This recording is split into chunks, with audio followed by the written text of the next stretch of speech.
Diabetes, heart problems, high blood pressure, TB, hepatitis, asthma, any past mental health issues? No. Substance abuse, alcohol, drugs? No. Medications?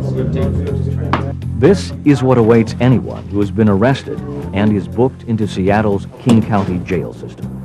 The scene is repeated daily in jails across the United States. All of these people will get a court date. Some will be convicted. Many will do time. All residents outside, return back to your dorms. Residents outside, return back to your dorms. And this is where a few of them will do their time.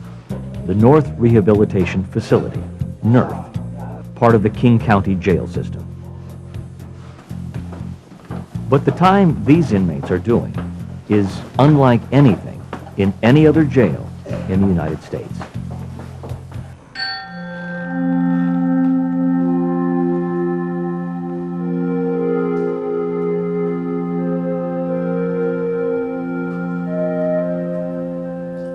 They are practicing an ancient meditation technique called vipassana. It is changing their lives, even as it changes NRF itself.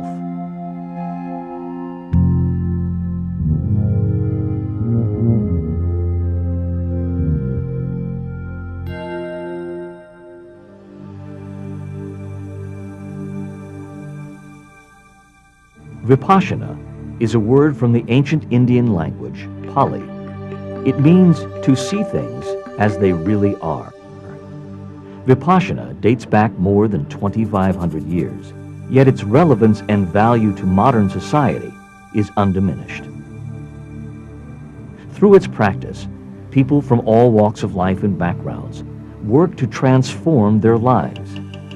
They bring balance and peace into an otherwise tumultuous existence. But Vipassana is not an easy journey or a quick fix. It's not the sort of thing most prisoners would want to take on to pass the time. Yet some choose to. I think this can have a beneficial effect if for no other reason than it really is a form of mental boot camp. And if you are of the mind that what offenders need is to learn how to discipline themselves, to learn about themselves, to learn a moral code, and to practice that moral code, and to be willing to endure difficulty and discomfort in order to achieve that. If you're of that belief, this is what you want to do. NRF is a minimum security facility operated by the King County Health Department under contract with the Department of Adult Detention. Beyond incarceration, NRF seeks to provide inmate treatment with a focus on drug and alcohol abuse. How many are in jail either directly or indirectly because of alcohol and drug use? There are also classes on smoking cessation, self-esteem, critical thinking, emotional literacy, high school equivalency and vocational training, even acupuncture and Tai Chi.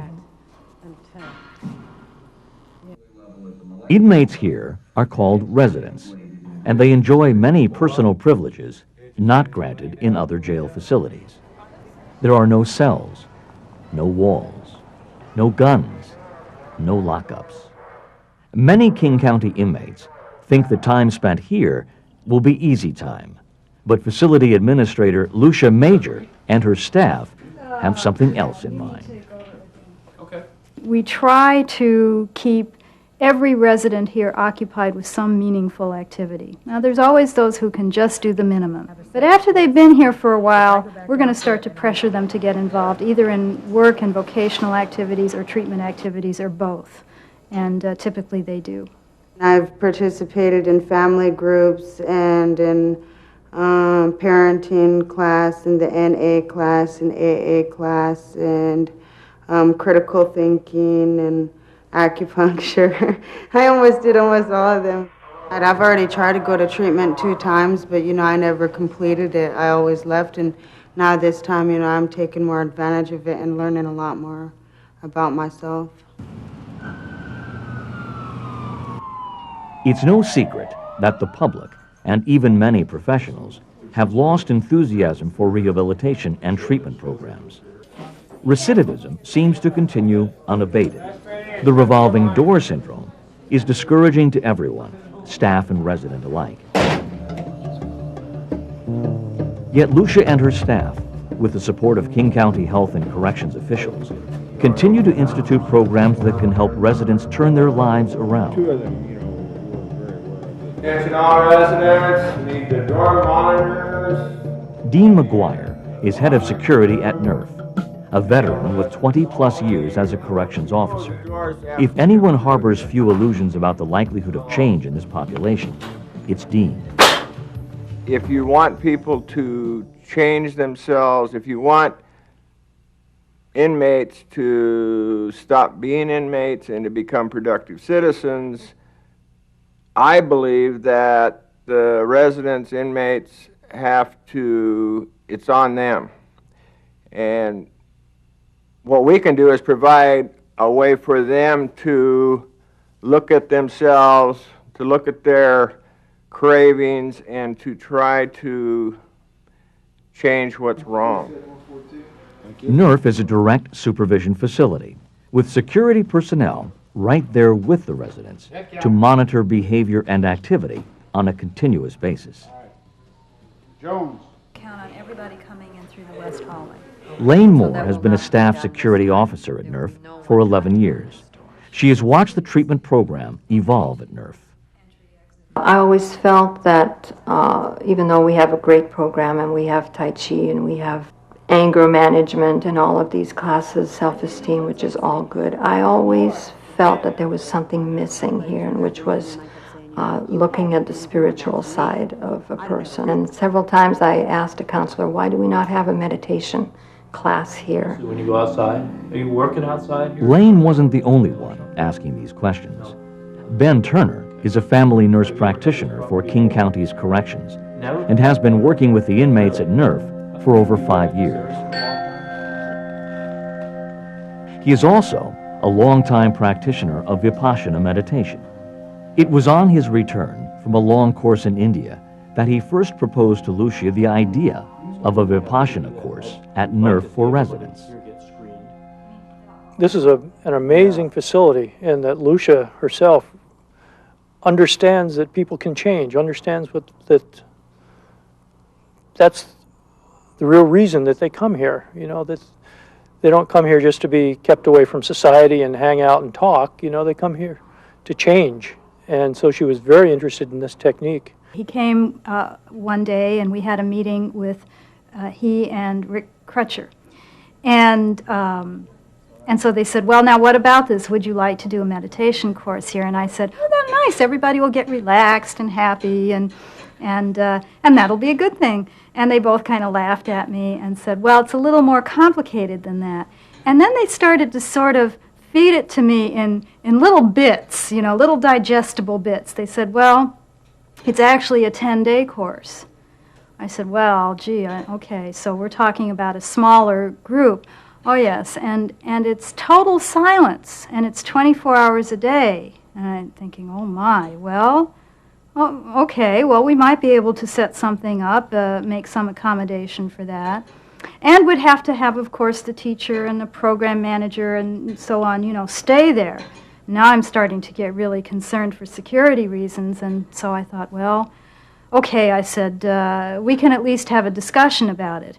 And then after all that, they said, oh, no, we can't. And I said, well, what do you mean? Well, you have to take the course first, they said. And I said, well, what's it like? And they said, oh, you know, you go to this nice place out in the country. It's far away from everything. It's total silence, you know, et cetera, et cetera. And I thought, well, gee, you know, I haven't had a vacation for a very long time. And wouldn't it be lovely to just sit on my butt for 10 days and, you know, introspect and be peaceful? And gosh, you know, that actually sounds kind of nice. So I said, sure.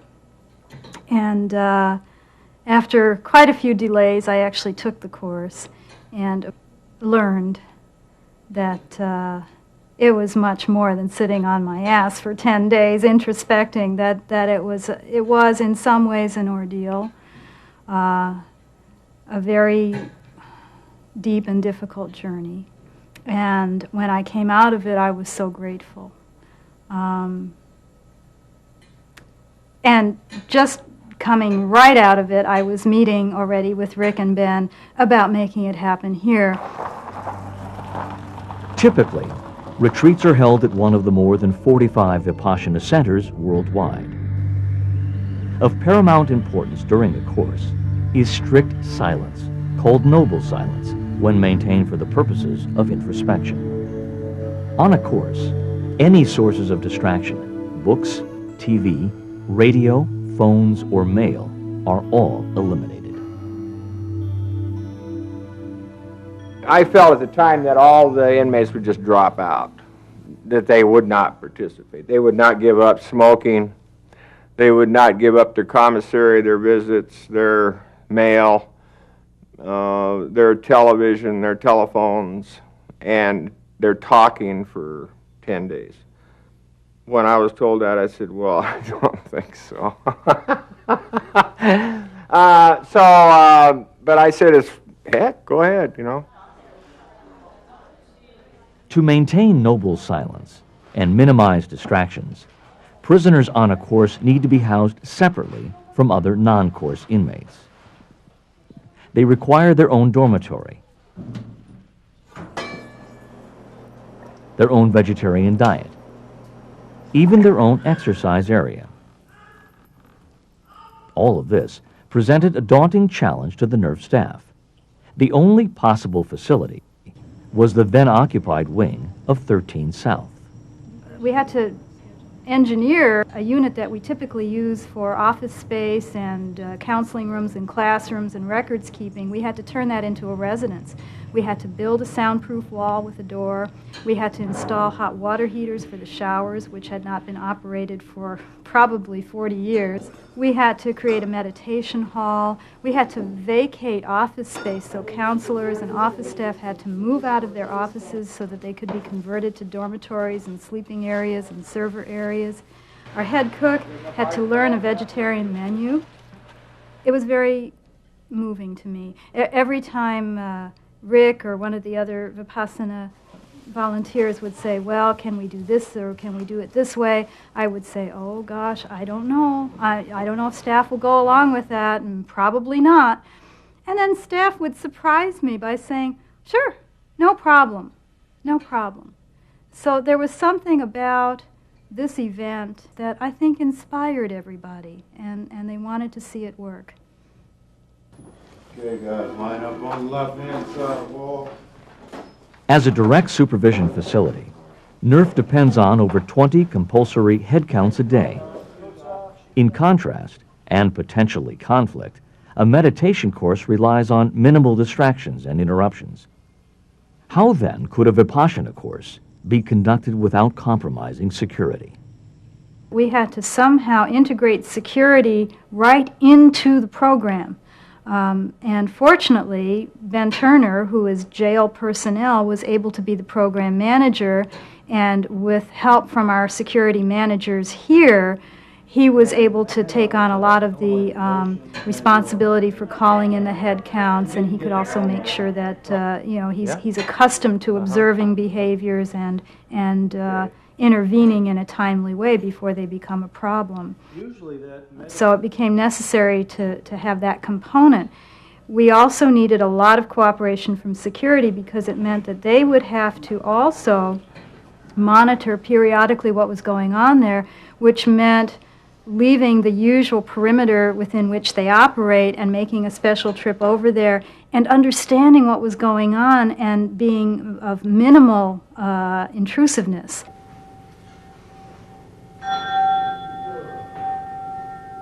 The first Vipassana meditation course offered in a North American prison began on October 28, 1997. By the third day, 5 of the 16 men had dropped out, but the remaining 11 completed the 10-day course with remarkable results. Everything that I've experienced in this course, in this last 10 days, I know will last me a lifetime.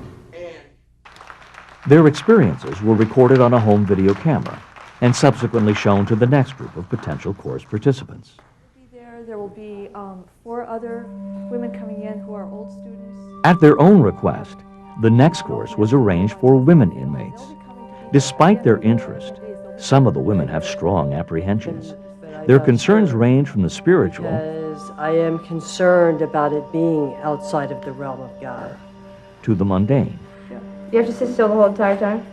No, you're sitting in meditation for up to an hour at a time. So when you're actually meditating... Kathy Henry, a Vipassana assistant teacher, will be the manager of the women's course. Throw everything away that you read in that book about any religion. Anything you read The about words of Buddha Richard Jimerson, an ex-resident who took the first course, have a profound effect on the women. Some of them know him from the streets and are struck by the evident changes they see. My mom went down to take a course.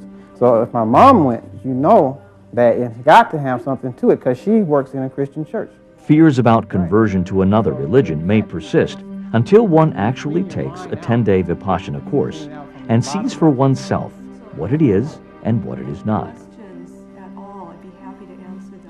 In Vipassana, the Buddha found a way to alleviate human suffering and bring peace through the practice of self-observation.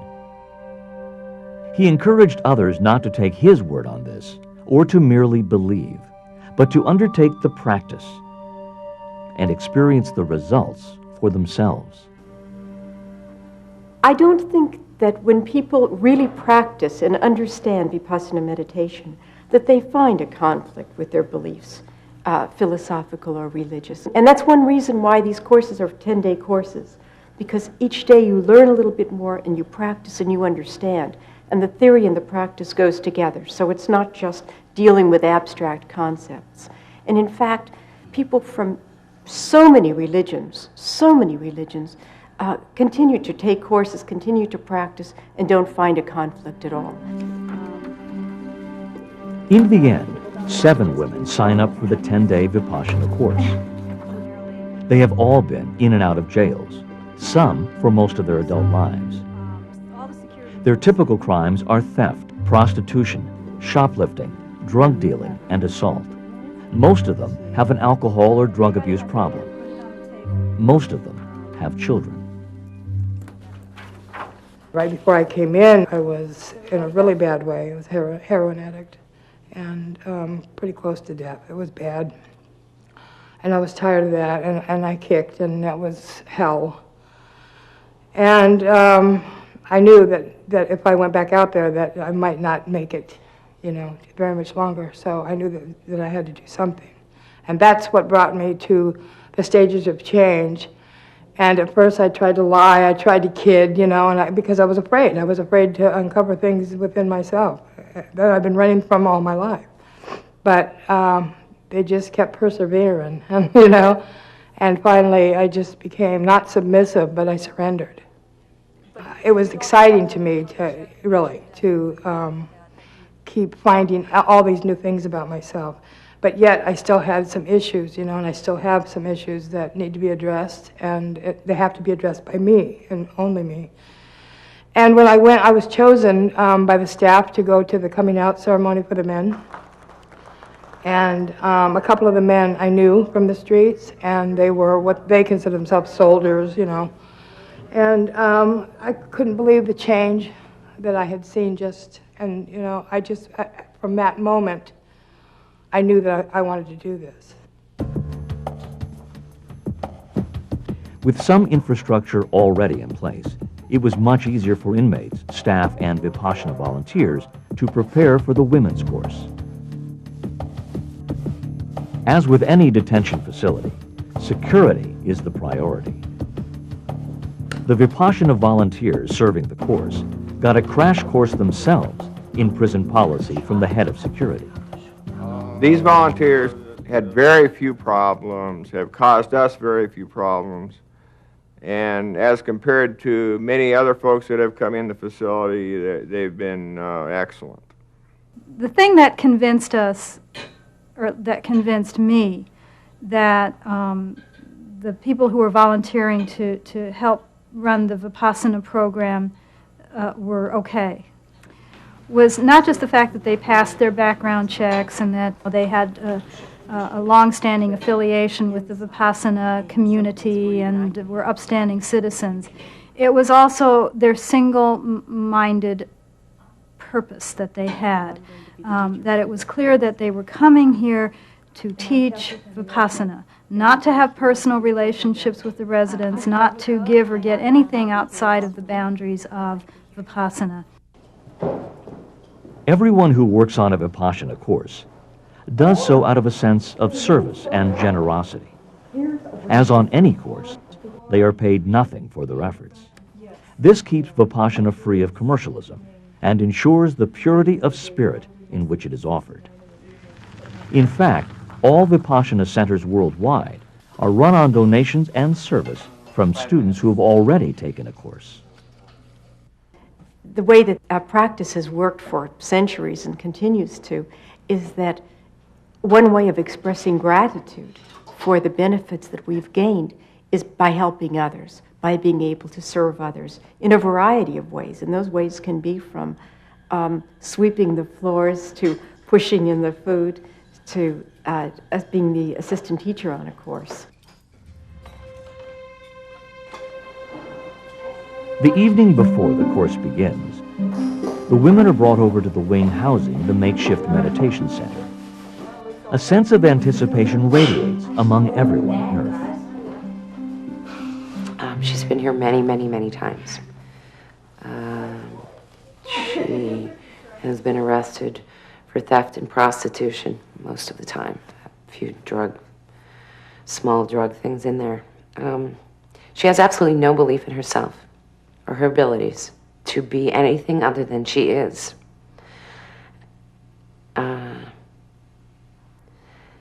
It's my hope that she will be able to rise above those beliefs that she has about herself and the beliefs that she's been given from whoever. She'll be able to rise above that and see what she really is capable of doing and being. If you don't get up, then we'll come and check and make sure that everybody did. Before the course begins, Kathy Henry runs through the course schedule and structure of the next 10 days.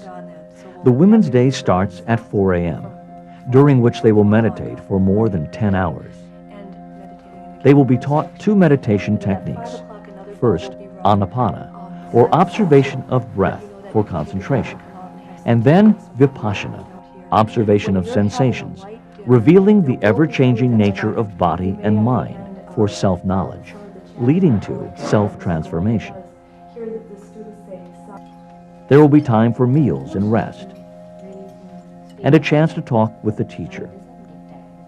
Each day concludes with an hour-long videotaped discourse by the principal teacher, S.N. Goenka, to help the students better understand their practice and the purpose of the technique.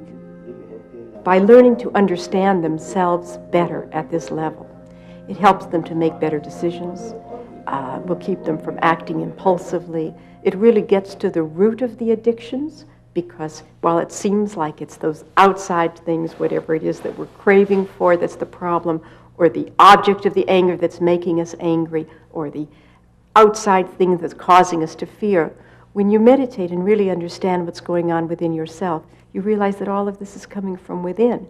And by learning, by being able to observe what's happening within oneself, it's so strengthening and so helpful in terms of living a more balanced life.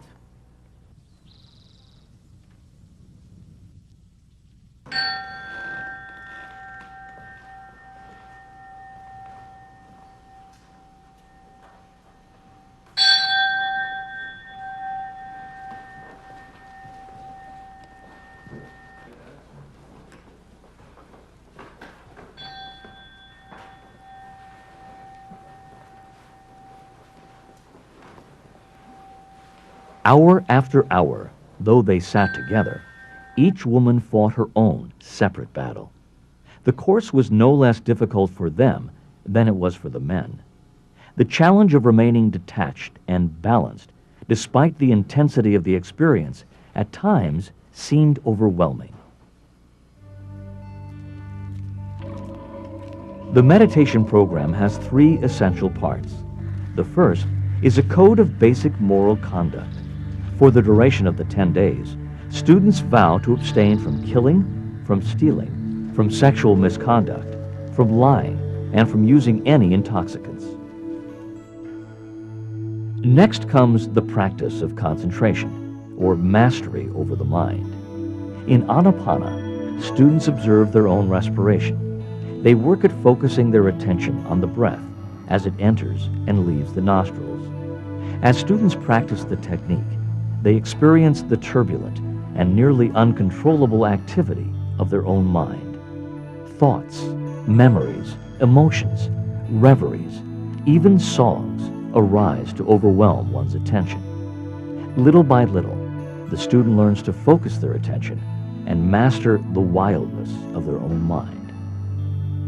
Finally, they will use their heightened concentration to develop insight into their own nature. As they sit quietly, students practice objectively observing the changing flow of sensations, whether pleasant or unpleasant, that arise in the body. They begin to understand the origins of their thoughts and behavior at a deeper level, beyond the intellectual realm of ideas and concepts, at the experiential level.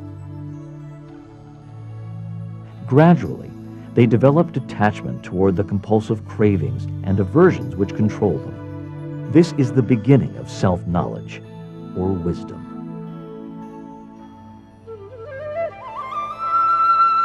In India, initial courses proved of such benefit that some of the prisons now have permanent meditation centers within the facilities themselves. Courses are offered on a voluntary basis every month, served in part by prison inmates. Moreover, the Indian government has recommended that vipassana be introduced throughout the prison system as an effective reform tool. Vipassana volunteers believe that this success can be repeated in North American prisons as well. I saw dramatic results in the inmates that participated in the meditation. I saw honesty. I saw these residents being honest about themselves. I saw them being very open and also not bothered by the rules. The rules were okay. You know, everything was just, and I don't mean they were all tranquil. I don't mean that. They weren't necessarily tranquil. They were just okay with stuff. The security staff was here for a reason. The rules were here for a reason. That was what made me see that there was some real change there. Because some of these people were behavior problems before they went into meditation. They weren't when they came out. Almost to a man, there was something behind their eyes that you couldn't get in. There was like this curtain hanging. And then when the course was over, you could see inside. I can't say what the course did for each of them for the rest of their lives, but in 10 days, you could see inside them. They were there. You could see that they were there, whereas before they weren't there. You couldn't see them. And I really think that the women will be able to do that too, particularly the women we got going through the course this time. I think that that to be able to see them is going to be really marvelous. There was a wager among some security staff over how many women would actually complete the course. No one bet on all 7. But on the 10th day, when course participants can break their silence, 7 women residents emerged, successful. Yet despite all appearances, these were not the same women that started the course a week and a half earlier. There was something perceptibly different about them. Maybe it was that you could see them now, and they could see themselves. I love myself today. I do. Kind of a unusual feeling. It's a wonderful feeling.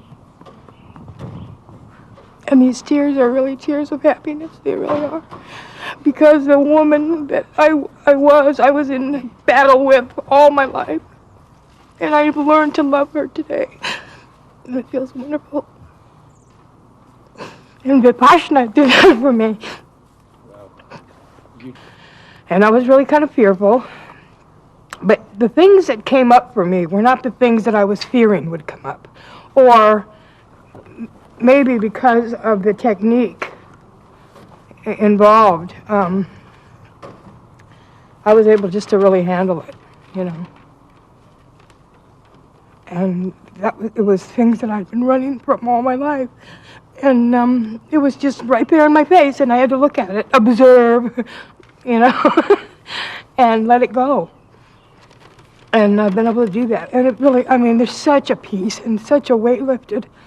I can't tell you. And all my counselors, anyone I've ever have talked to has always said, Carol, you're in your head, you know, get inside. And so last time I was here and in my sobriety, I've really tried to work on that. And this was, you know, definitely an experience where you're inside, you're feeling the sensations. When I get into a tense situation, even just within the dorm, when situations, I've come in a couple of confrontations with people, and it's like, okay, how am I really feeling? What's going on inside? Where's, you know, the heart's beating faster? Just real conscientious of that. So when I get in those situations on the outside, I know that it'll all pass. In '94, I had my dad and my sister pass away 6 days apart. Since then, I felt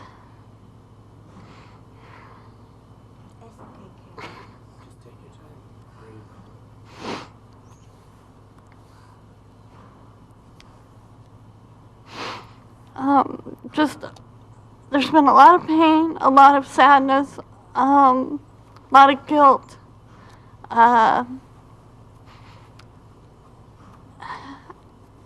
A lot of wondering, you know, why, questions, and then just things about me. And I've really, you know, when I was here last time, I did a lot of grief work, and that was very beneficial to me. And it just so happens that tomorrow, March 7th, my dad would have turned 75 years old if he was still here. So this is kind of it's been real spiritual for me as well, because I know that this is, he'd be very proud.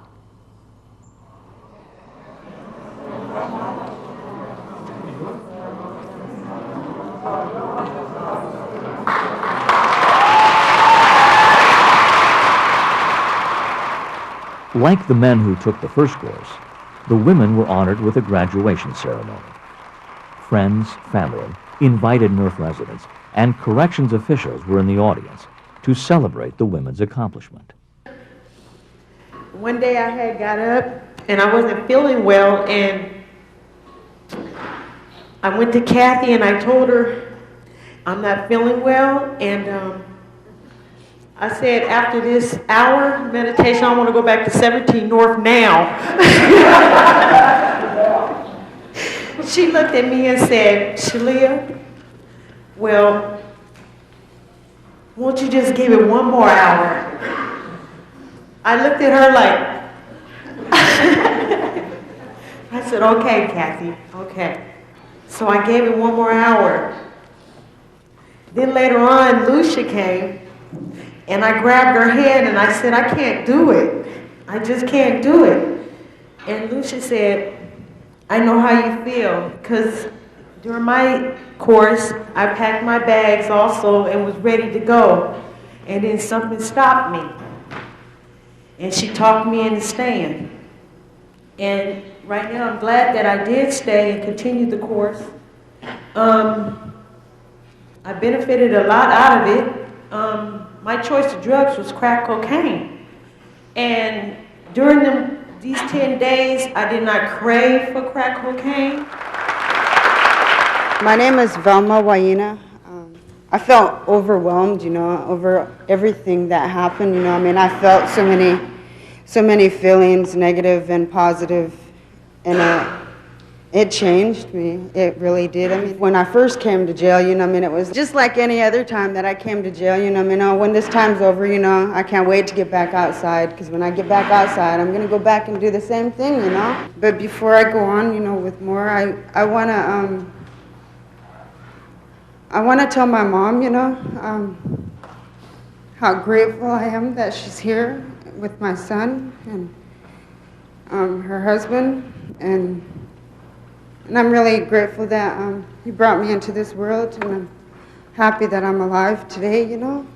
I really am. I mean, God, you know, before I thought, man, I mean, when I was, you know, out getting high and drinking, you know, I mean, I thought that's the way to die, you know. I mean, this is the way I'm going to die, you know. I'm going to die of overdose. I mean, because that's the way it was, you know. I mean, you never thought about how good life could be. When I went through this course, that's what, you know, it made me look at, that you could get through them bad times. You don't have, I mean, like me, I didn't have to go out and use drugs or go out and get drunk or just go out and do whatever I wanted. And now I could, you know, I don't have to go out and get high and go get a beer or whatever, you know. I could face it, you know. I don't have to, you know, say, oh, you know, well, forget it, you know, and let's just go get drunk or let's go get high, and, you know. It don't fix anything. I noticed that, you know. I thought it did, you know, but it don't. And all that stuff that I had, you know, all that misery that I had, it came out.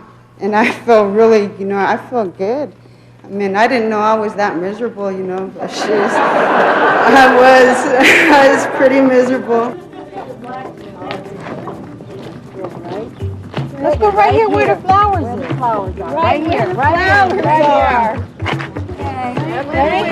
Seven women, not 6, not 5, but 7. Soft as a flower, hard as a rock.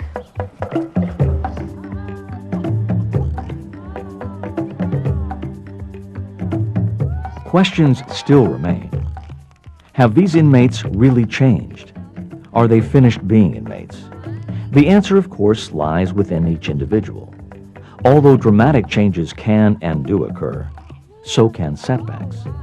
It's important to realize Vipassana is progressive along a sometimes uneven path of transformation. NERF staff, however, have seen enough to be optimistic. The first course was a very strong course. The men in that course worked very, very hard, and of course with this population, these guys have a lot of pain in their lives, and so it was very difficult for them. But out of the 16 that started, 11 finished the course. They came out of the course, most of them feeling that they had learned a lot about themselves. There was one gentleman on the course that had had a lifetime of attention deficit disorder, never able to stay still, had gotten into drugs and alcohol just to calm him down. He came out saying, I have never felt better in my life. If my friends could see me now, they'd be sure I was on drugs. But I'm not. I feel great. Another guy in the course that had been to jail 45 times. And he is now, has had a job. He actually helped serve on this this women's course. He worked in the kitchen. And it's changed his life. His mother was so impressed with him that she has taken a course now. So there have been big changes in some of these people. I think when you see something, a group like this, getting the results that it seems to be getting, and I understand it's still early and, you know, we're still waiting on the results. But what I saw, the immediate result was less behavior problems. Well, that's enough for me. A lot of the recovery efforts that these women have made in the past have been very sincere efforts, and sometimes with the thought that if I just try hard enough, it will happen. If I listen to the experts closely enough and do everything that they say, then I won't feel these cravings anymore. I won't get swept up in this lifestyle anymore. I won't make these dumb decisions anymore. And if it were just a matter of effort and desire, they would all be better, you know. Because it only takes a few times to jail, one time to lose your children, a few times to get beaten up by a John or something of that nature, to know that that's not what you want, and to begin trying. So it wasn't that these women hadn't made efforts, and it was that they didn't have a way. And Vipassana gave them a way. It gave them a tool. It gave them a choice. Now, I'm not for a minute saying that they will always make the right choice from now on, but they have a choice now, and they didn't have one before. What I got out of this course, though, was how to deal without reacting. Because I was a person who just reacted off any little thing set me off. And another good thing I learned about that I'm taking out of here is craving. Craving, good or bad. And just the tools I got out of the course is just going to stick with me for the rest of my life now. And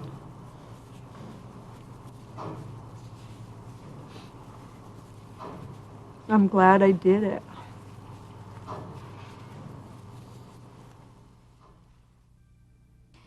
Every time you engage an incarcerated individual in any kind of a personal development process where you're saying you're going to change, we're going to give you the opportunity and an environment in which change is likely, you're taking a risk. Change is risky. Change makes people nervous. It brings out all their turbulence that is just under the surface. It challenges you to reach out in ways that may be a little risky, to blur the boundaries, the distinctions a little bit. If you want change to occur, you got to take some risks. So you're constantly weighing risk-benefit. And it goes back to your sense of your mission. Why are we here? And as far as I'm concerned, I'm here to serve the public, to provide the public with something that returns these individuals to the community in a healthier, more wholesome state than they were before.